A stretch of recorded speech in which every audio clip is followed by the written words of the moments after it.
we have brought this on ourselves. We're talking, of course, about the necessary battle that exists between a secular worldview and a Christian worldview, and the necessity upon the part of the secular worldview to banish, to establish complete totalitarianism. You must control the thoughts of, from the children on up, to establish this secular utopia where the elites live lives of luxury while the rest of us slave away and are supposed to be happy with the few crumbs they toss into our bank accounts once in a while. And so there is this fundamental clash that has to exist between Christ and Caesar. Both are making ultimate claims, but only one can rise from the dead. Well, it doesn't seem to be how Tim Keller observes things and views things. And so there was this amazing portion of an interview that we'll listen to here, and make a few comments as it goes along, as best I can here, if I can get this to work. So let's. We're only going to be doing the audio, so don't worry about the video. I would say for the last 20 years, the Christian right, though I usually would agree with their positions, I'm pro-life. Okay, now let me stop right there. I am so tired, personally, of hearing the evangelical elites using the phrase pro-life as if that somehow means that we can give in on everything else that this secular jihad is demanding of us. But hey, I'm still pro-life. Well, if you're pro-life, then you need to be pro all of that worldview that is the basis of pro-life. And you can't be voting in the people who will enshrine the murder of the unborn and the destruction of the born through the profanation of marriage, through the profaning of gender. You can't keep putting those people in positions of power. So it's one thing to say, well, I'm pro-life. Well, that just simply means that that may mean as little as I don't think abortion is a wise birth control method. If you think that's pro-life, you've missed what the whole issue is. That's you don't get it. So we continue. In other words, I still don't think that same-sex marriage is a good idea for the country or people. I don't think same-sex marriage is a good idea. Now, maybe again, this comes from living in New York City and Washington, D.C., and constantly trying to parse all your words. I don't understand this. How can you say that I don't think homosexual marriage is a good idea? That's like, it is just so lacking in depth and meaning and strength. No, it's not just a bad idea. It's the profaning of marriage. It is an abomination in God's sight. And I really have to wonder if the world hears us saying, I'm not so sure that's a really good idea. Maybe that communicates the idea that, but I might change my mind. It's not really all that big a deal. No, it's absolutely destructive. Anyway. So I would technically be agreeing with them, but you know how they raise their money for 20 years. They sent out letters talking about how you've got to send us money because the gay people are going to try to come and take your children away, and because they're evil, and because. So we look at what is happening in California right now. We look at the what is being forced down children's throats in the public education system in states like California, Oregon, Washington, Massachusetts, you know, the left and right coasts. And that's exactly what they're doing. They have come for your children. They are demanding your children. They will eventually come after homeschooling. It's just a matter of time. And they are demanding the celebration on the part of your children of homosexuality, transgenderism, the entire LGBTQ plus, and now in full fulfillment of whatever he's talking about for 20 years, we can look at the massive increase since 2015 in the number of young girls seeking testosterone therapy. In Victoria, in Australia, in Victoria, they are now allowing minor children to begin to have testosterone replacement, Luprin, the horrifically destructive drug that delays the onset of puberty, without parental consent or even informing them. I think that's what he was just talking about and saying, but that's how they're raising money. You mean they were warning about what's actually happening and that's a bad thing? Is that what's, I guess that's what's being said. I don't know. It's hard to follow. And because, Democrats and the left are going to destroy your religious liberty. They just said awful things. Awful things. They're going to destroy religious liberty. Do you know what the Equality Act is about? Do you know what the Equality Act will do? It sounds to me as if what he's saying, all these awful things, that's what's happening right now. It was almost prophetic. And so maybe they were sounding the right warning? So what's wrong with that again? I'm not really sure, unless it's, well, we live in New York, and so we can't do those things. And vilify people is one of the reasons why so many gay activists now just don't want to forgive evangelicals. Because when...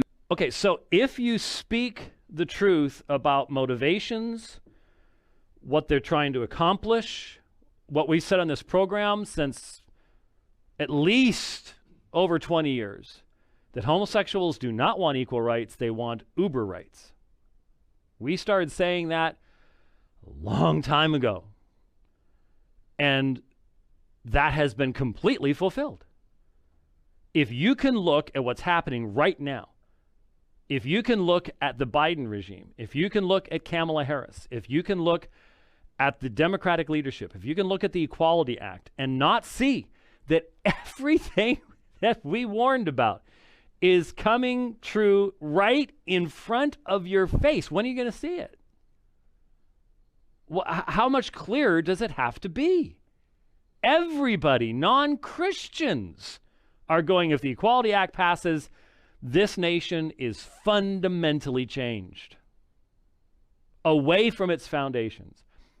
So you're saying that people shouldn't have been warning about that? Or shouldn't it better be said, the warnings weren't loud enough and they were not foundational enough? Okay? If we failed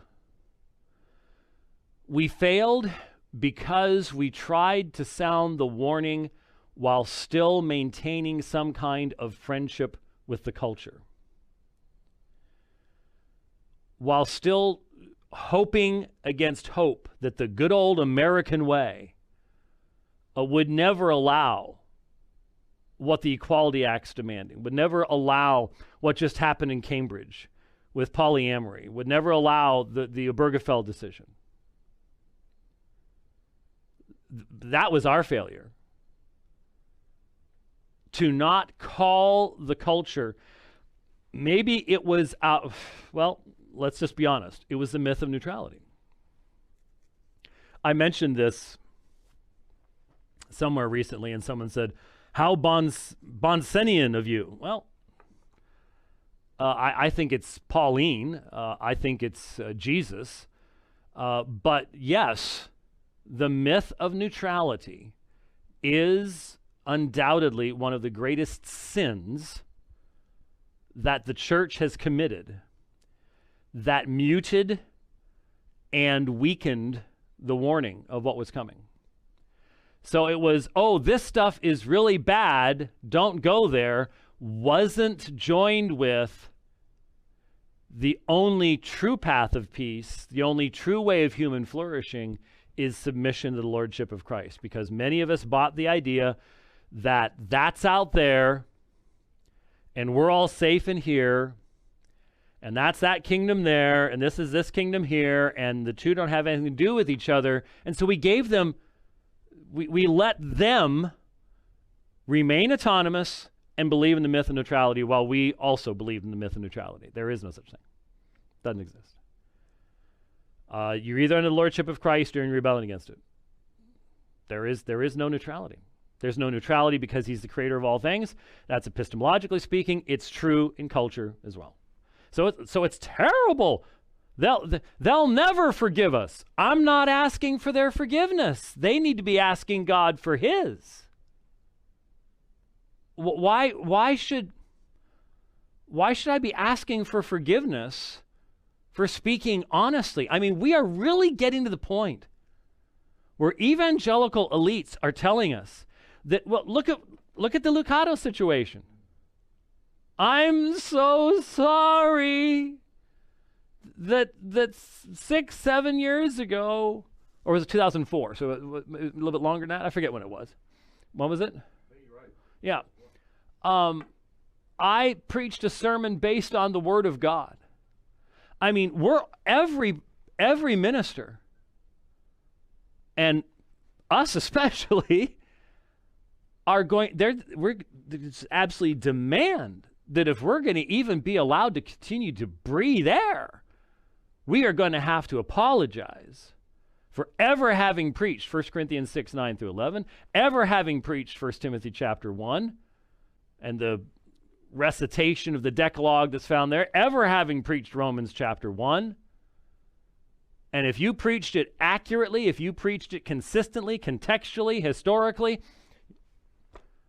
they'll never forgive you. Well, I'm not looking for their forgiveness because that's not doing something wrong. The people who need to ask their forgiveness are the people that are coddling them. The people that won't tell them the truth straight up front. Those are the ones that need forgiveness. But that will come in the future. And they had a little more power in the 80s and 90s. That's how they raised their money. That's how they got people out. And weirdly enough, that's not the Christian way at all. The Christian way at all is, the way up is down. The way to rule is to serve. This is how Jesus did it. The way to get happy is to not think about your own happiness, but the happiness of others. What does that? Wait. What does that have to do? There's a delay, so I apologize. What does that have to do with this situation? Those are two different things. Service of others in the church, yeah, that's how you keep the church unified. We're talking about warning about the intentions of evil men and women. How do you conflate those? I don't know how you conflate those things. What's the up, down, what? What does that have to do with the propriety of saying, look, these people are working with these people, working with these people, and all of this is connected together, and this is going to lead to the destruction of these freedoms and then those freedoms. And you and I today, you know that probably today, certainly this week, you encountered a situation where you had to stop yourself from saying or typing or writing something because you already know your freedoms of expression are limited in our culture today. And what could happen to you. You know it. You're well aware of it. Wasn't like that in the 1980s, was it? No, it wasn't. So, anyway. The way to get any influence is to empty yourself and be a servant. That's Jesus' way. And they're not doing that. They're actually using the Nietzschean way. And I think what that did was by for a long time just keeping evangelicals frothing at the mouth about how everything is going so bad and making everybody so angry. By the way, things are getting bad for evangelicals. It's very possible. I am not in denial about the fact that 10 years from now, if you have evangelical convictions about sex and gender, you may not be able to work for a major university or for the government. 10 years from now? How about 5 years ago? Somebody hasn't caught up with what's going on. 10 years from now? I mean, there's some wide-eyed optimism there. That's already the situation. That's already the situation. That's where we are. So yeah, that's okay. We're soft selling it, but all right. Or for big corporation, and it's not that Christians haven't faced that other places and in the past. We shouldn't be crybabies. Nevertheless, having said all that, we shouldn't be crybabies.